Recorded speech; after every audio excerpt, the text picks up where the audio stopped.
Salut à tous, c'est Pang de la chaîne, bienvenue sur cette vidéo qui aujourd'hui va parler régression, va parler Tour de France.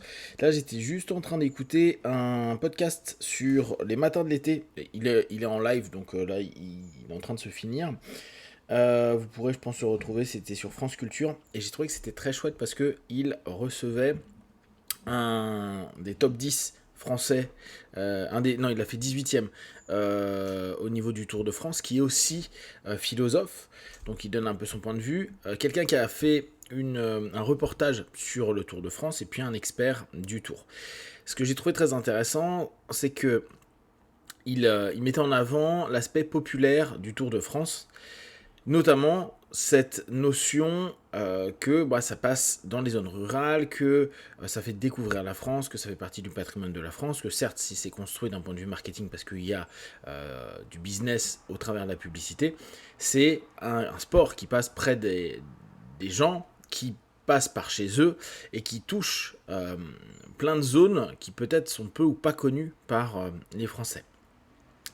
Ce qui est revenu chez les trois intervenants, c'est cette notion de Tour de France, qui est donc apparemment, là de mémoire, 1903, a été créé en 1903. Ce qui revient beaucoup, c'est chez les grands-parents.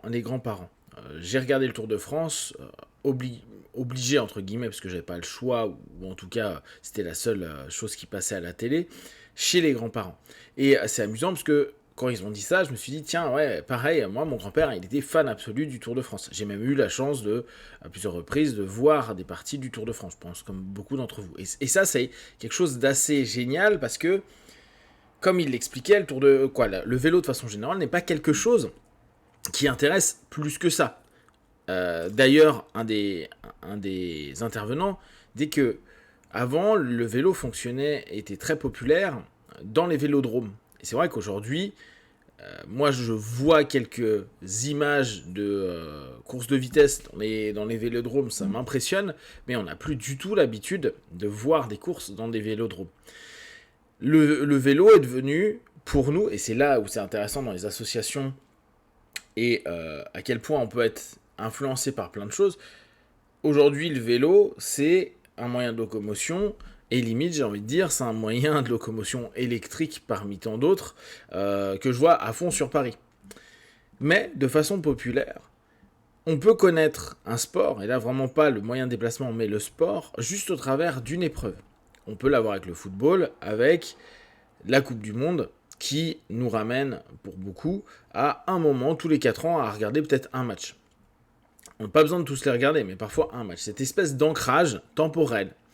Un ancrage, comme avec les JO, où les gens ne s'intéressent pas forcément à tous les sports, mais il y a les JO, et on a un ancrage, une activation. Activation qui est souvent associée à un ensemble d'éléments qu'on a vu quand on était enfant. Alors si en plus on a eu la chance d'aller à des épreuves ou de passer des bons moments avec justement les grands-parents, les parents autour de la télé, d'un sport, si en plus il y a des personnes qui sont à l'étape au-dessus, qui sont des supporters, il y a quelque chose de fort.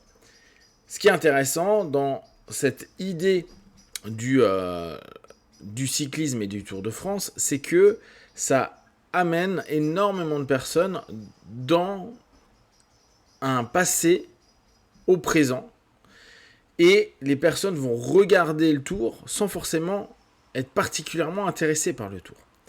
Et c'est là où c'est intéressant de voir les suggestions, comment elles ont pu s'ancrer à l'intérieur de tout à chacun. Regarder le Tour de France, c'est pas nécessairement quelque chose qui est utile, comme regarder n'importe quel sport, vous allez me dire, mais quand on s'y connaît pas du tout, c'est des mecs sur un vélo qui passent des paysages sympas et qui montent des côtes de vénère en allant super vite. Et quand on n'a pas de connaissances, on peut se dire, ouais, c'est bien, c'est génial, mais on n'a pas de point de référence. Est-ce que ça va vite? Est-ce que ça va pas vite? Alors maintenant, on a les kilomètres, etc., les kilomètres heure qui sont affichés. Mais cette capacité à revivre une envie de regarder ou une envie d'aller voir quelques minutes du passage, parce que en réalité, c'est vraiment que ça. Et ce que disait le coureur, il dit, il en parlait avec un autre philosophe, il disait le Tour de France est un élément qui est parcellaire, c'est-à-dire que le cycliste, lui, ne voit que des parcelles, il voit que lui ce qu'il est en train de faire. Celui qui visionne sur la télévision, il ne voit que des parcelles liées à la caméra. Les différents spectateurs ne voient qu'un tout petit bout quand ils passent, puis après il y a toutes les voitures et autres qui suivent. Donc il n'y a jamais personne qui voit tout le Tour de France. Il n'y a que des parties du Tour de France. Ce qui amène à se dire, tiens, qu'est-ce qui fait que je vais avoir une motivation de partir pour 3, 5, 10 minutes de passage de vélo? Ça dépend si ça monte ou si ça descend, ou si c'est en phase de sprint, où ça va aller très très vite. Et l'idée de...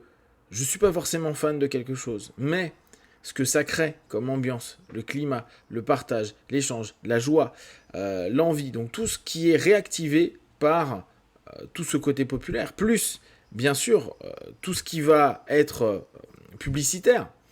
Revenir avec son petit bob, récupérer des trucs sur le chemin, parce que c'est envoyé et partagé par les camions qui passent, ramène une espèce d'idée de c'est à moi, c'est mon Tour de France. C'est un élément qui, dès lors, dans la culture de façon générale française, devient quelque chose d'existant, même pour des personnes qui n'y portaient pas du tout attention, mais vu que ça donne une effervescence, cette effervescence par d'autres personnes qui sont exactement dans la même disposition que nous, c'est-à-dire pas forcément intéressés par le cyclisme, mais qui vont quand même se dire « Ah bah ce jour-là, ça passe à 5 minutes de chez moi ou à 10 minutes ou une demi-heure, je vais aller voir parce que c'est sympa ».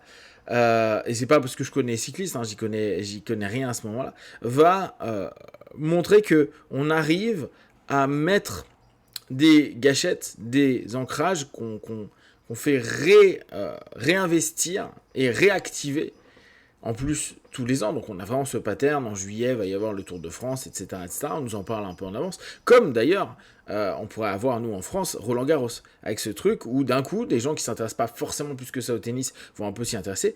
Voire je me souviens moi quand je jouais un petit peu au tennis, c'était la période où les terrains, il n'y avait pas grand monde avant, mais pendant Roland Garros, les gens allaient jouer au tennis. Puis après, on ne les voyait plus du tout pendant une saison, et puis ils revenaient à nouveau à Roland Garros. Cette capacité qu'a le marketing, qu'a l'histoire, et là c'est encore plus sympa quand il y a une histoire qui est intergénérationnelle, de réveiller des automatismes, des envies, des désirs, qui peuvent être après plus ou moins bien orientés et dirigés par un gouvernement, etc. Parce que là c'est le côté sympa, mais on peut très bien réactiver un ensemble d'éléments. C'est ce qui s'est passé dans certaines guerres, avec des colères, des haines, des frustrations de certains grands-parents qui ont fait que répéter ça à leurs petits-enfants, qui ont revu des choses, qu'on en reparlait, et même si c'est pas quelque chose qui intéresse particulièrement l'enfant, le jeune, il se peut que plus tard, il y ait une partie de lui qui soit automatisée dans certains réflexes haineux vis-à-vis d'autrui, des civilisations, d'autres pays, etc., etc. Donc, c'est cette notion qu'a le Tour de France, d'un point de vue positif, là, c'est ce qui m'intéresse ce matin, a vraiment un impact psychique qui est positif et qui est récurrent chez beaucoup de personnes. Après, je vous invite vraiment à écouter ce petit podcast. Alors là, vu qu'il est 8h08, ça devait être... et que ça fait 8 minutes que je parle, donc ça devait être entre 7h40 et 8h. N'hésitez pas à aller le voir, c'était sur France Culture, matin de l'été. Le Tour de France... Qu'est-ce que le Tour de France raconte de la France? Voilà, si ça vous intéresse. Et comme d'habitude, de tout ce que je propose, ne prenez que ce qui est bon et juste pour vous tester, observer, analyser et conclure. Be one, ciao.